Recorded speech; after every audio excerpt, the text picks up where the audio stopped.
Welcome to The Lineman Life, a podcast for power professionals. Here's your host, David Spooner. How's it going, everybody? What kind of lineman culture do you have where you work? Do you wake up in the morning and you dread going to work? You know, everybody wants to work in a place where everybody gets along and works together to get the job done. But sometimes it's a discouraging struggle.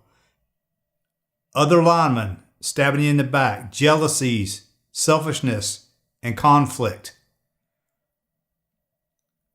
The good news is things can change. If you want to see change where you work, it all begins with you. In a winning lineman culture, linemen hold themselves and each other accountable. What do I mean by winning culture?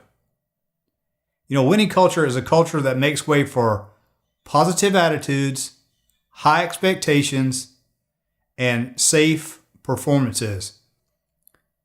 In a winning lineman culture, everybody owns their own performance and works together for the common good and gives their all for the win. You know, all begins on how you treat your fellow linemen. I've worked at yards that it was a pleasure to work at, and everybody worked together towards a common goal. You know, every day was actually a little bit of fun to come to work. I've also worked at yards where no one could get along, and it was a miserable place to be. You know, one of my pet peeves is everybody talks about being our brother's keeper, but a lot of places that doesn't happen. Have you ever played on a sports team? You know, our jobs share a lot in common with being on a sports team. Sports teams have multiple people playing together. On our crews, we have multiple people working together. You probably have the same type of structure in your yard. Other linemen are your teammates, and the supervisors are the coaches. On the sports team and the lineman team, the success of the team is directly related to how good of a team culture you have. If you want to win on a sports team, everybody needs to be pulling in the same direction. The same thing goes for your line crew. If you want to improve the winning at the yard you work at, take a minute and listen. Well, I'm going to share 8 simple rules you can use to improve your workplace and make it a better place to work. All of these things I picked up from the base yards that I worked at that had a winning lineman culture. The linemen always held each other accountable. The supervisors at these winning yards, they rarely had to straighten anything out because we did it. You know, the places that I worked that had a terrible lineman culture, pretty much every one of these rules here were broken.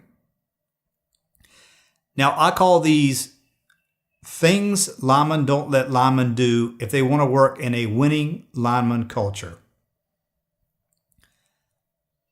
Number 1, and probably the most important, is linemen don't let linemen take safety shortcuts. Everybody knows, and I've done it myself, when you're out there at some point in your career, out there on the crew working, you're going to take a safety shortcut. And the thing about it is, everybody knows that a safety shortcut has been taken. But most of the time, nobody's going to say anything about it.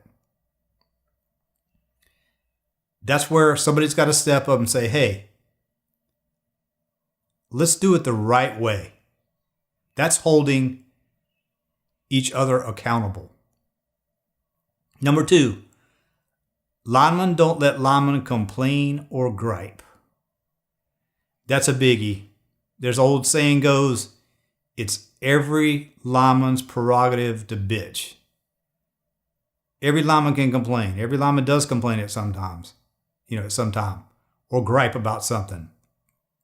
But that really doesn't help anything to complain or gripe, because most of the time around here, complaining and griping doesn't get you anywhere. It doesn't accomplish anything because nothing changes. Number 3,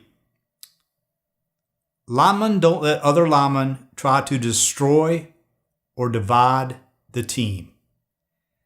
That's pretty self-explanatory. How many times have you seen like little cliques? You got this little clique in your yard. This group hangs together.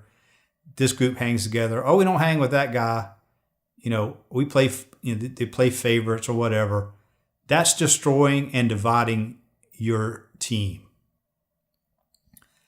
Number 4, linemen don't let linemen act in a selfish manner. Linemen can get selfish at times, especially when it comes to things like overtime and working certain jobs. People can get selfish about it. It definitely happened. I've seen it happen with mostly with overtime. We had some guys that were very sneaky because we had a list when it was your turn to be on overtime, and just somehow these guys would always end up, and you never really could figure out how they always end up at the getting called out when you were supposed to get called out. But it was really sneaky. They're making deals with like dispatch and stuff like that, or they're making deals with other linemen. Hey, when you get out there and you have something, you call me and I'll come in. Stuff like that. That's being selfish. That's very selfish.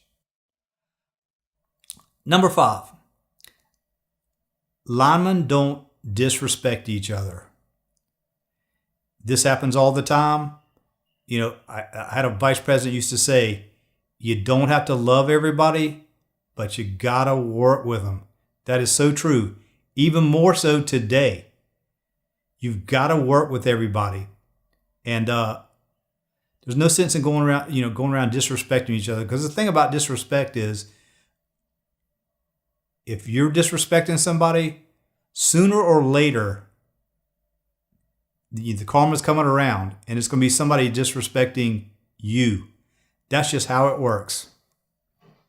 Number 6, linemen don't let the team down, and what I mean by this is sick, call out, stuff like that. If you're calling in sick when you're not really sick, you know who really is the only person being affected by that? It's not the company that's going to be affected by that. It's going to be your guys you work with. So if you call in sick and you're not sick, those are the guys who are going to have to take up the slack because you're not there. The same thing goes for call out. If you don't respond to call out when you're needed and your buddy's out there, guess what? He's stuck. He needs he needs some assistance. What's he going to do? So that's kind of letting the team down. We got to kind of work together. Help each other out. Number 7. Linemen don't let linemen talk trash about their supervisors. You kind of got to walk a mile in your supervisor's shoes. I know everybody talks about, hey, oh man, when he was out there with us, man, he was great. But once he got into the office, man, this guy's a real jerk. Many things change when you become a supervisor. Now you're much more responsible for other people. And plus you have to try to treat everybody the same and be fair. So a supervisor's job is not that easy. And again, the same thing goes about talking trash about your supervisor. You talk trash about him one day, if you get in there, guess what? Somebody's going to be talking trash about you. It never fails. It always happens like that. The last one, number 8. And this is kind of a problem now with our lineman culture now. Linemen take their place in a management when it's time. The trend in the last 10, 15 years is nobody wants to be in management. And why? I think the saying goes, why should I? I can make all this money. I'm out here, working. Why do I want to be in management when I'm going to be on salary or whatever. But this is the way I look at that. In this business, everybody that comes up through the ranks is taking. You're taking out of the pot. When you're an apprentice, you're taking. You're taking from other linemen that are teaching you. When you get to be a lineman, you're taking. You're taking from your foreman who's running the crew. You're taking. When you get to be the foreman, you're taking. You're taking from your supervisor. You're always taking. But there comes a time when it's time to give back. That is what we've always done in this industry. But for some reason, things have changed a little bit where people don't want to quite give back like they used to. It's always better to have somebody who has line experience working in that office because they know the trials and tribulations we go through while we're out here. They know what it is. If you don't take it, guess what? You get some pimple-faced kid just out of college. He's been at the company 2 years. He's an engineer. He comes in there and he doesn't have a clue of what we need out there. Now, he might think he knows. But if he's never been out there, he doesn't know what we go through as linemen when we're working all this overtime, storm trouble, when it's hot, when it's cold. He has no clue what's that like. So he doesn't understand. And that sometimes can be a problem for us when certain things that we need, when we need support for things. If they've never been out there and done the job, they don't have a clue of what we need. So if it's your time, take your place in management. Take your place. So there you have it. If you want to work in a winning lineman culture, take some time and take some of these things to heart. I'm not perfect, and at some time, I've probably broken every one of these. But I did learn from my mistakes. The only person you can control in this world is you. Try some of these things out. See how they work out. Plant the seed. Watch it grow. Make your yard a safe and a more fun place to work. It all begins with you. You can't change other people. But the thing about this is once you start it and other people seem to catch on, this thing begins to grow. And the next thing you know, you're working in a winning lineman culture, which is a much more safe place to be. And it makes your job a hell of a lot more rewarding. Once you work in a winning lineman culture, I promise you'll never want to go back to anything else. That wraps it up for this week. I appreciate every one of you taking the time to listen to me. Head on over to my website at thelineman.life. There you can find all of my podcast episodes. Head on over to YouTube. Type in the search box, The Lineman Life.